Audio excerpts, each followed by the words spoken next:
सैनिक ITI YouTube channel में आप सबका स्वागत है। अब हम चलते हैं जो है सेकेंड ईयर आर्ट ट्रेड के लिए जो है आपका जो ये आपका दूसरा चैप्टर्स है, इसको हम बीजगणित लेकर चल रहे हैं, बीजगणित पढ़ाने चल रहे हैं। तो बीजगणित में सबसे पहले तो हम बात ये करते हैं धनात्मक और ऋणात्मक, बेसिक बात पहले करना चाहते हैं। बेसिक बात में पहले बात करते हैं धनात्मक और ऋणात्मक संख्याएं क्या होती हैं। धनात्मक और ऋणात्मक संख्याएं, तो जनरली बात है, इसमें कुछ करना नहीं, बस समझना आपको है। देखिए धनात्मक संख्या क्या, कोई भी संख्या लिख दिया, जैसे 5 लिख दिया, 25 लिख दिया, 96 लिख दिया, बहुत सारे नंबर लिख दिया जाए, तो अगर इन संख्याओं को, इन नंबरों को अगर हम धन चिन्ह के साथ डिनोट करें, एक बात और यहाँ सुनते हैं, हम एक बात कहते हैं यहाँ से, किसी नंबर्स के आगे अगर कोई चिन्ह दिया गया हो तो वहां पर ऑलरेडी प्लस चिन्ह होता है। जैसे हम आपसे कह रहे हैं कि +5 है, ऐसी केवल 5 लिख दें तो कोई प्रॉब्लम नहीं है, नोटेशन प्लस चिन्ह लगाएं या ना लगाएं उसमें प्लस चिन्ह लगा होता है। तो अगर कह सकते हैं अब धनात्मक संख्याएं क्या होती है, ऐसी संख्याएं जिसको धन चिन्ह के साथ दर्शाया जाए, धन चिन्ह से निरूपित हो, ऐसी संख्या हमारी क्या कहलाती है, धनात्मक संख्या। जब कह 5 कैसी संख्या है तो धनात्मक है, भाई कोई चिन्ह नहीं तो धन है। यहाँ पर आपका 96 है, कौन आपका कौन सा नंबर है, पॉजिटिव या नेगेटिव, धन या ऋण संख्या है, तो इसके आगे कौन चिन्ह है आपका, प्लस है, धनात्मक संख्या होगी।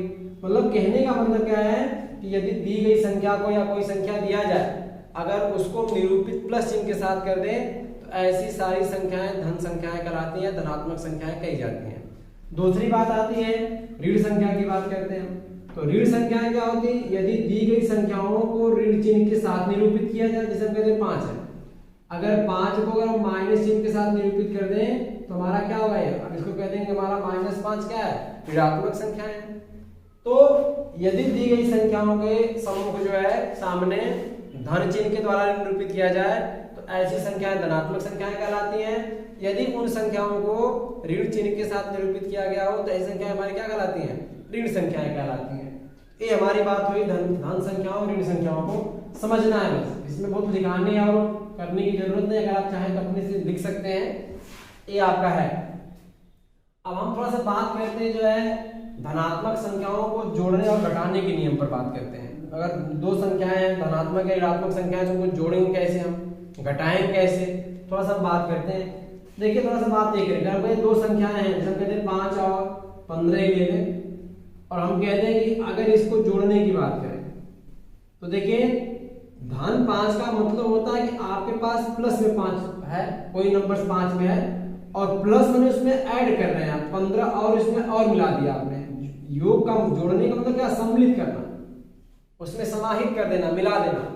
तो अगर 5 में 15 को और समाहित कर देंगे तो ये संख्याएं कितनी हो जाएंगी हमारे, मिलकर 20 हो जाएंगे।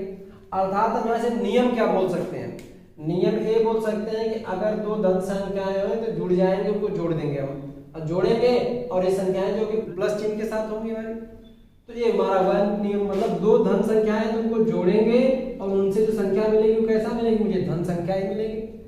दूसरी बात ये कहते हैं, हम कहते हैं भाई 5 में आपको इसमें जो है क्या करना है, जोड़ना है -15 को, मतलब इस +5 में जोड़ना है मुझे किसको, -15 जोड़ना है। तो हम इसको ये भी कह सकते हैं जो है, लिखना चाहेंगे तो लिख सकते हैं 5 - 15।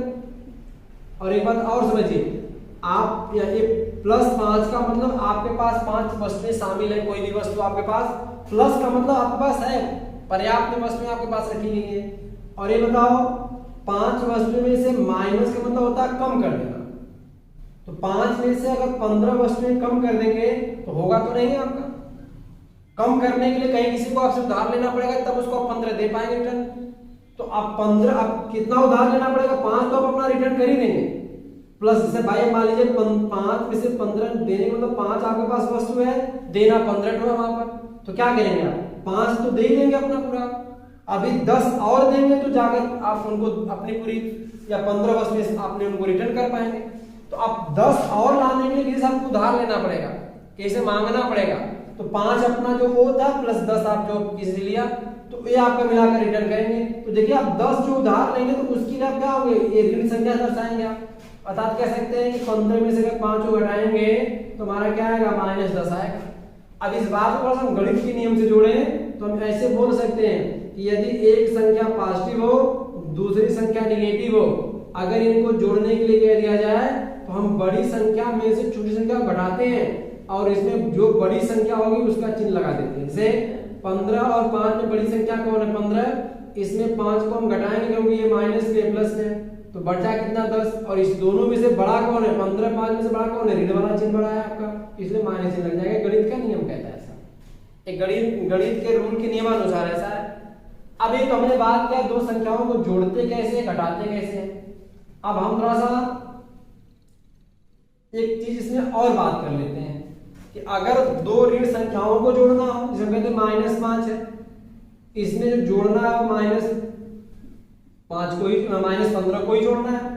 तो देखिए पहले हम यहाँ से क्या बात करें, -5 और यहां से अगर हम बात करेंगे प्लस और माइनस अगर तोड़ेंगे तो माइनस आ जाएगा आपका, और इसके बाद यहां से करेंगे तो 15 हो जाएगा आपका। तो देखिए 15 -5 का मतलब आपने 5 संख्या 5 वस्तुएं किसी उधार पहले कर दिया हुआ है। -5 का मतलब क्या हुआ कि 5 वस्तुएं, 5 आपके पास जो वस्तुएं हैं ये पहले से किसी ने आपका लेकर बैठा, आपने किसी से उधार लिया, ऋण का मतलब उधार, और 15 आपने ऋण किया मतलब 15 आपने और किसी से उधार ले लिया। तो आप क्या हुआ 15 5 और 15 और मतलब आपके पास टोटल उधार हुआ कितना 20, मतलब आपने वे जो है वस्तुएं 20 उधार ले लिया आपने। तो हम कह सकते हैं कि -5 और -15, अगर -5 पहले का आपके पास संख्या है और 5 15 किसी पास और ले लिया आपने, तो आपने 20 वस्तुओं को उधार ले लिया। और उधार का मतलब कह सकते हैं इसको दर्शाने के लिए, कर्ज का मतलब क्या होता है माइनस दर्शाते हैं, इसलिए -5 और -15 जुड़ेगा तो -20 आ जाएगा आपका। ये हमारा कहने, अब गणित के नियम से कहें अगर दो संख्याएं अगर जो है अगर हम कहते हैं दो संख्याएं अगर हमारा नेगेटिव है, अगर उनको जोड़ने के लिए कह दें तो क्या करेंगे 15 और 5 को जोड़ेंगे और ऋण चिन्ह लगा देंगे। जैसे हम और एग्जांपल लें, हम कहते हैं -7 और -8 कितना होगा, कहेंगे देखिए ये भी ऋण तो जुड़ जाएगा, 15 और 7 सॉरी 8 और 7 कितना हो गया 15, और ये भी ऋण तो ऋण चिन्ह लग गया। मतलब दो निगेटिव संख्याओं को जोड़ ही देते हैं, चिन्ह कौन लगा देते हैं ऋण का। ये समांतर संख्याओं के चिन्ह पर जोड़ने का नियम हमने बताया। दूसरी बात हम आगे करें, गुणा के नियम की थोड़ा सा बात करते हैं चिन्हों के संबंध में। गुणा कैसे करते हैं, जैसे हम ये कहते हैं कि 2 में गुणा करना आपको 7 का, जिसमें 2 भी पॉजिटिव नंबर है, 7 हमने बोला है किसी नंबर के अगर सामने समूह कोई चिन्ह ना हो तो आप प्लस चिन्ह आएंगे, संख्या को ऑलरेडी हम प्लस मानकर चलते हैं, वो प्लस होता है आपका। तो यहाँ पर अगर हम बात करें ये तो हमें गुणा एक प्रोसेस कौन यूज करना है, गुणा का प्रोसेस यूज करना है, संक्रिया मुझे गुणा का लगाना है। लेकिन ये 2 है कौन सा आपका पॉजिटिव नंबर है, 7 आपका कौन सा आपका, ये भी पॉजिटिव नंबर से, ये भी धन संख्या ये भी धन संख्या है। तो देखिए अगर हम बात करें अगर दो धन संख्याओं में अगर धन संख्या गुणा करेंगे या किसी धन संख्या में दूसरी धन संख्या से ही गुणा करें तो उसका चिन्ह तो मुझे धन ही मिलेगा, और 2 गुणा अगर साथ में करेंगे तो 2 साथ 14 हो गया। मतलब 2 प्लस पॉजिटिव संख्याओं का, तो धन संख्या गुणा करेंगे तो धन संख्या मिलेगा, इसको हम प्लस उधर कहेंगे। बट अगर हम किसी संख्या का प्लस लिखा है तो केवल उसको हम सामान्यतः संख्या लिख दें तो ऑलरेडी प्लस माना जाता है, अर्थात +14 को हम केवल 14 लिख सकते हैं। ये हमारा बीजगणित के गुणा का पहला प्रोसेस, मतलब 2 धनात्मक संख्याओं गुणा करने में संख्या कैसा मिलेगा, प्लस मिलेगा। दूसरी कंडीशन इसकी होती है कि अगर एक पॉजिटिव संख्या नेगेटिव संख्या और दूसरी पॉजिटिव संख्या, एक पहली संख्या जो ऋण में दूसरी संख्या आपका प्लस में, अगर इसका गुणा करेंगे तो देखिए प्लस है ये माइनस, तो गुणा करेंगे तो माइनस आ जाएगा, और 2 गुणा साथ में करेंगे 14 आ गया। मतलब एक पॉजिटिव नंबर से दूसरा नेगेटिव या पहला नेगेटिव दूसरा पॉजिटिव, तो उसमें उसका जो गुणनफल से संख्या जो प्राप्त होगी ये नेगेटिव नंबर्स मिलेंगे हमको। अब आगे हम बात करते हैं आगे अगली प्रोसेस की, हम कहते हैं 2 को पहले नंबर को पॉजिटिव ले लें, दूसरे नंबर को नेगेटिव ले लें और इसका मल्टीप्लिकेशन कहेंगे तो -7 और 2 का जो मल्टीप्लिकेशन हुआ कितना होगा -14 होगा। तीसरी बात अगर हम करें कि दोनों नंबर्स नेगेटिव हो तो -2 -7 का गुणनफल करेंगे तो कितना होगा -3 प्लस हो जाएगा, और 2 साथ कितना हो गया आपका 14 हो गया। सॉरी ये हमने गलत कर दिया भाई, ये 14 ही होगा, 17 में लिख दिया था, ये है आपका। तो कहने का हमारा मतलब क्या है, एक दो संख्याओं के गुणा करने के लिए चिन्ह से संख्या कौन मिलती है, इसका हमने बात किया। तो पहला दो प्लस संख्या में अगर प्लस का गुणा करेंगे तो प्लस ही मिलता है, एक प्लस एक निगेटिव दूसरा पॉजिटिव है, गुणा करने में जो संख्या मिलेगा नेगेटिव मिलेगा। और अगर हम बात करें कि पहली संख्या पॉजिटिव दूसरी संख्या नेगेटिव तो गुणनफल हमारा नेगेटिव संख्या मिलता है, और दोनों नेगेटिव संख्या हो तो गुणा करने पे क्या मिलता है हमारा पॉजिटिव नंबर। ये गुणा का नियम है, बल्कि इसको हम चाहें तो साथ में से लिख सकते हैं, प्लस वाली संख्या में गुणा करेंगे प्लस वाली संख्या का तो संख्या मिलेगा वो प्लस मिलता है। दूसरी बात करें माइनस वाली संख्या में गुणा करेंगे प्लस संख्या का तो इसका चिन्ह भी माइनस मिलता है। फिर देखो प्लस में गुणा करेंगे अगर माइनस चिन्ह का तो कौन चिन्ह मिलेगा हमें, ये भी नेगेटिव मिलता है। और दो नेगेटिव संख्या का भी गुणा करते हैं इससे जो मिलता है संख्या पॉजिटिव नंबर्स मिलते हैं। तो ये गुणा करने के लिए चिन्हों के नियम है, ऐसा आपको बताया जाए। अब आगे हम थोड़ा सा बात करें, यही काम अगर यहाँ से करें भाग के लिए, तो भाग के लिए क्या होता है, हम कहते हैं भाई एक पॉजिटिव नंबर से कहते हैं भाई 14 धन संख्या है। दूसरे इसमें अगर भाग करें पॉजिटिव नंबर 2 का तो हम कहते हैं भाई 14 में 2 का भाग करेंगे तो 7 आएगा, और 7 जो आएगा एक पॉजिटिव नंबर ही होगा, धन संख्या होगी। दूसरी बात करें अगर हम कहते हैं पहला आपका पॉजिटिव नंबर है 14, हमारा जो पॉजिटिव ले लिया हमने, 2 को जिससे भाग करें वो नेगेटिव ले लिया। देखिए वास्तव में ये तो इसकी प्रोसेस बहुत लंबी है, कहेंगे कि अब -14 में -2 का भाग होगा कैसे, और भाग की प्रक्रिया दूसरी है कि चिन्ह की हम बात करें, भाग दे नहीं रहे यहाँ पर। तो चिन्ह की बात करेंगे तो देखिए ये आप ऋण चिन्ह को ऊपर ले जाएंगे और ये होगा 14/2 करेंगे कटेगा तो -7 आएगा। ये प्रोसेस बना आपका। अगर हम आगे बात करते हैं इस तरह माइनस में, अगर माइनस संख्या का अगर भाग करते हैं ये माइनस माइनस दोनों कैंसिल होगा, प्लस मिलेगा और भाग करेंगे 7 आएगा, मतलब हमारा पॉजिटिव नंबर ही मिलना है आपको। और इस तरह हम बात करेंगे कि अगर किसी नेगेटिव नंबर में अगर आप पॉजिटिव नंबर से भाग करते हैं तो इसका भागफल जो होता है वो मुझे नेगेटिव नंबर ही मिलते हैं। तो ये कहने का मतलब है कि आप ऐसे याद रखें कि दो समान चीज अगर दोनों प्लस है तो भी प्लस आएगा, या दोनों माइनस तभी प्लस आएगा, अदर केस में नेगेटिव चिन्ह के साथ मिलते हैं मुझे। ये हमारा जो भाग का प्रोसेस रहा चिन्ह के लिए, ये थोड़ा सा बात किया हमने आपसे। अब थोड़ा सा हम जो बातें करने चल रहे हैं थोड़ा सा उस पर देखें। अब देखिए हमारा जो पढ़ना जो मुख्यतः जो चीजें हैं वो बीज गणित के थ्रू पढ़ने हैं, बीज गणित के अंतर्गत पढ़ने हैं। थोड़ा सा बीज गणित की हम थोड़ा सा बात कर लेते हैं। जो है इसमें पहला पॉइंट हम बात करते हैं चर की। अचर की, इसको चर को इंग्लिश में बोलते हैं वेरिएबल। और पहले समझेंगे चर होता क्या। देखिए चर का मतलब ही होता है चर, इसका अर्थ ही होता है चलना। इसकी सामान्यतः अगर पर्यायवाची शब्द में चले चलना, अर्थात स्थिर न होना या परिवर्तनशील कह सकते हैं।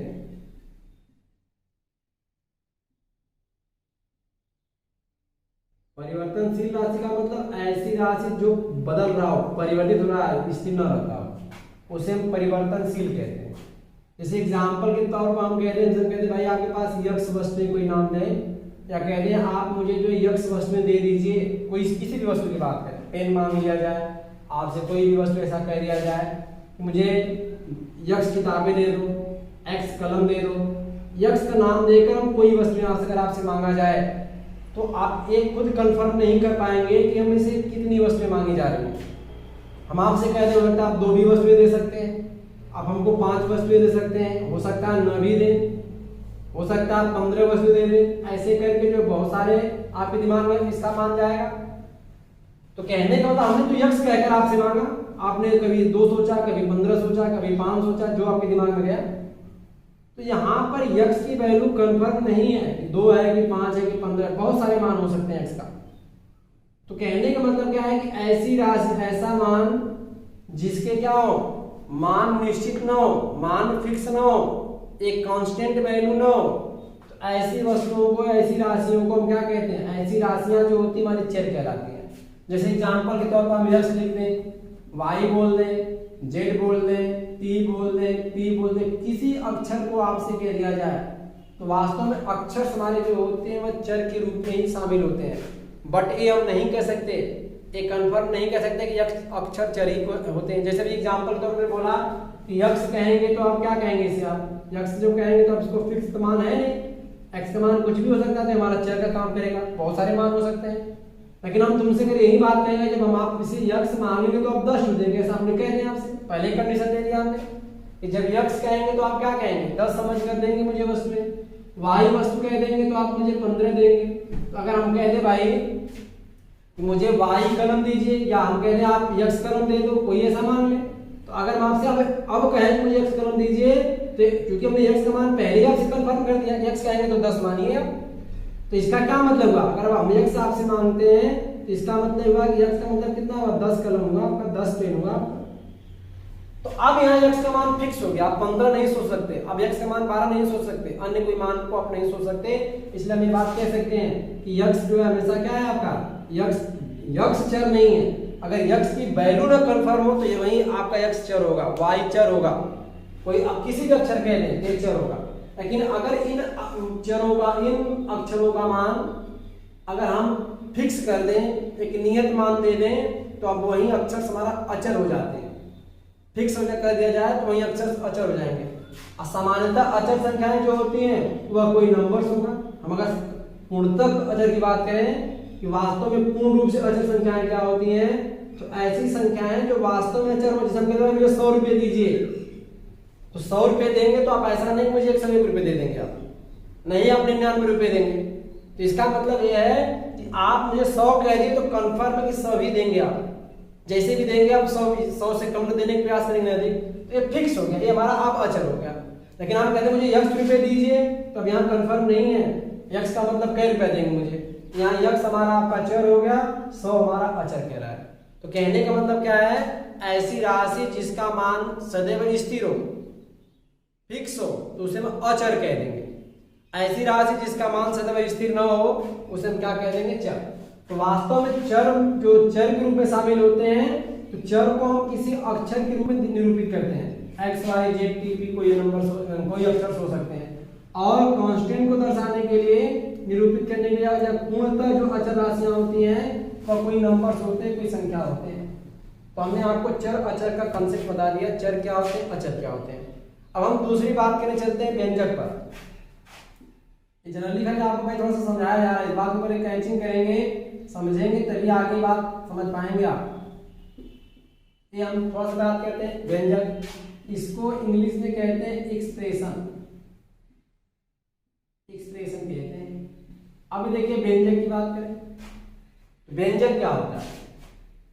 देखिए हम एक ऐसा संबंध बनाएं, एक ऐसा रिलेशन लिखें जिसमें वह पद जो बने उसमें कुछ अचर और दोनों चर और अचर दोनों सम्मिलित हो जाए। जैसे एग्जांपल के तौर पर हम कह रहे हैं 3x² + 5xy + z। अब थोड़ा इसको देखिए पहले, या पहले इसको ना देखिए, मैं टूट जाइए, हम इसको ऐसे लिख दे, बस ऐसे लिख दिया, हमने 3xy लिख दिया। अब हम तुमसे पूछेंगे भाई बताइए, इसमें ये जो संख्या लिखी गई है आपका, ये जो लिखा गया है आपका, इसमें 3 क्या है, तो आप जवाब देंगे कि अचर। हमने भी बताया कि अचर क्या होते हैं, जो संख्याएं होती हैं, गिनतियां होती हैं, उनकी वैल्यू फिक्स होती है, अचर होगी। अब हम आपसे पूछे x क्या है, कहेंगे चर, y क्या है, चर। तो अब 3xy क्या हुआ, इसमें चर अचर दोनों मिलकर 3xy बना। तो ये ऐसी राशियां जिसमें चर भी सम्मिलित हो, अचर भी सम्मिलित हो, अर्थात कह सकते हैं कि जो चरों और अचरों के बीच में जो संबंध बन जाता है वही हमारा क्या होता है, व्यंजक कहलाता है। व्यंजक क्या हमारा, चर और अचर से बना संबंध हमारा क्या होता है, आपका व्यंजक। और हम लिखना चाहें इसमें देखिए ऐसे लिख दें, और इनको हम जोड़ कर लिख दें तो भी व्यंजक है।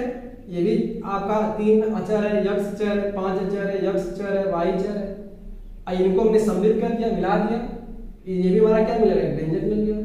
तो कह सकते हैं कि चरों और अचरों के सम्मेलन से, मिलाप से जो प्राप्त होता है हमारा क्या कहता है, उसे व्यंजक कहते हैं। या एक समान रूप में भी कह सकते हैं कि चरों और अचरों से बना संबंध हमारा व्यंजक कहलाता है। तो ये हमारा जो है व्यंजक की बात होगी। अब थोड़ा सा हम बात करते हैं व्यंजक में पद की। पद कैसे पहचानते हैं, समझे, कैसे लिख दें।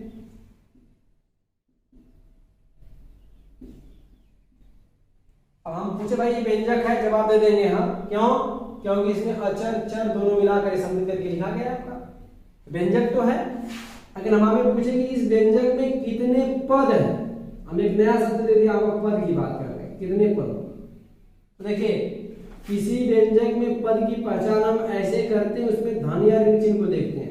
जैसे देखो 3 और यक्स के बीच में कोई चिन्ह नहीं तो बुरा चिन्ह है आपका, दोनों संख्याएं पॉजिटिव है, ये हम कह सकते हैं। लेकिन वास्तव में इसमें धन या ऋण चिन्ह कहीं लगा नहीं, आपका निरूपित नहीं किया गया है। तो कहीं नहीं निरूपित किया गया तो क्या इसमें आपका कितने पद हो गया, आपका केवल सिंगल पद का आएगा। अगर हम इसी को ऐसे लिख दें, अब आपसे कहें इसमें कितने पद है इस व्यंजक में, तो देखिए यहां से 3x² y, इसमें कहीं ना प्लस ना माइनस, तो एक पद तो ये हो गया। अब ये प्लस यहां लग गया तो इसमें आगे दूसरे पद की काउंट करेंगे, अब एक पद इधर हो गया।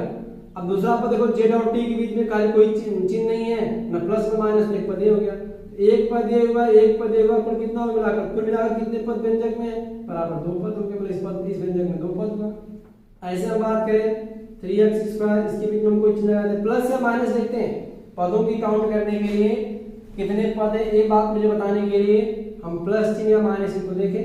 तो यहाँ से माइनस चिन्ह लगा दिए, फिर y plus z plus t, और हम कहते हैं भाई अब इसमें कितने पद है, देखो 3x² या माइनस चिन्ह आ गया, मतलब एक पद ये हो गया। फिर देखो y के बाद किन या प्लस है तो एक पद ये भी हो गया आपका, और फिर एक पद एक पद और एक पद, कितने पद हो गए आपके, मिला जुला कर आपके 3 पद हुए। अर्थात हम पूछें कि व्यंजक में कितने पद है, 3 हो गए। तो कहने का मतलब क्या है, किसी व्यंजक में कितने पद, अगर ये बात मुझे बतानी पड़े तो हम क्या करेंगे, उस व्यंजक में दिए गए पद की काउंट करने के लिए उस व्यंजक में उपस्थित चरों और अचरों के बीच में प्लस या माइनस चिन्ह को देख लेते हैं। जितने प्लस माइनस चिन्ह होंगे उतने पद हम काउंट कर लेते हैं। ठीक है, तो ये तो हमारी बात रही आपका सामान्य बात। अब हम थोड़ा सा देखिए, एक बात और करेंगे, इसके बाद आज इतना ही जनरली बात बस करना था मुझे, तो आज बस जनरली, कल नीचे आगे आपको पढ़ाया जाएगा। लेकिन थोड़ा सा एक बात हम और आपको समझा दें, इसमें होता है आपका सजाती पद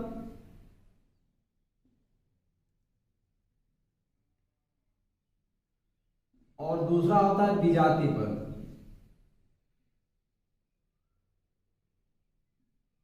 ये 2 प्रकार के किसी व्यंजक में पद होते हैं, या तो सजातीय पद के रूप में पद लिखे गए होंगे या तो विजातीय पद के रूप में लिखे गए होंगे। जैसे अब तुमसे ये लिख दिया जाए, लिख दें हम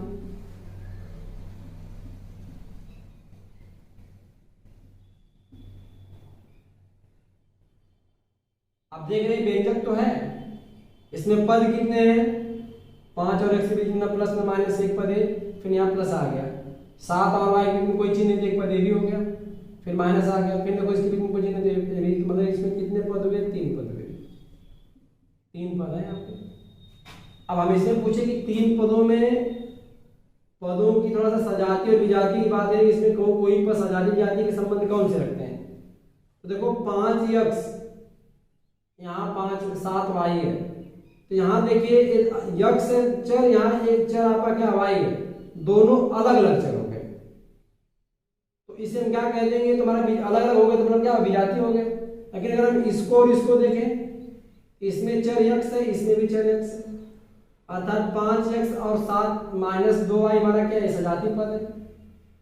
और हम इसकी बात करेंगे, इसकी और इसकी, तो देखो यहाँ y यहाँ x, ये दोनों अलग अलग पद है, विजातीय पद हो गए। तो कहने का मतलब क्या है कि सजाती और विजाती का मतलब होता है उसमें देखिए कौन से पद के चर और घात सेम है। फिर सुने हमारी बात को, दिए गए व्यंजक में उसमें देखिए कि किन किन पदों में चर और चर की घात बराबर है, समान है। जैसे अगर हम यही आपसे कहते हैं, यही लिखते हैं यहाँ पर 5x², यहाँ लिखते 5x, तो ऐसा नहीं कि सजाती हो गई, नहीं, हमको सजाती पद जो पहचानना है वह व्यंजक से और घात से पहचानना है। यहाँ व्यंजक का जो चर है वह यक्स है, घात 2 है, यहाँ यक्स और घात 2, तो देखो इसमें यक्स और घात 2 वाला कोई पद है क्या, अगर ऐसा होगा तो सजाती, अन्यथा विजाती। तो आज क्लास इतना पर रोकते हैं, हम इसको कल फिर दोबारा समझाते हुए आगे बढ़ेंगे। धन्यवाद।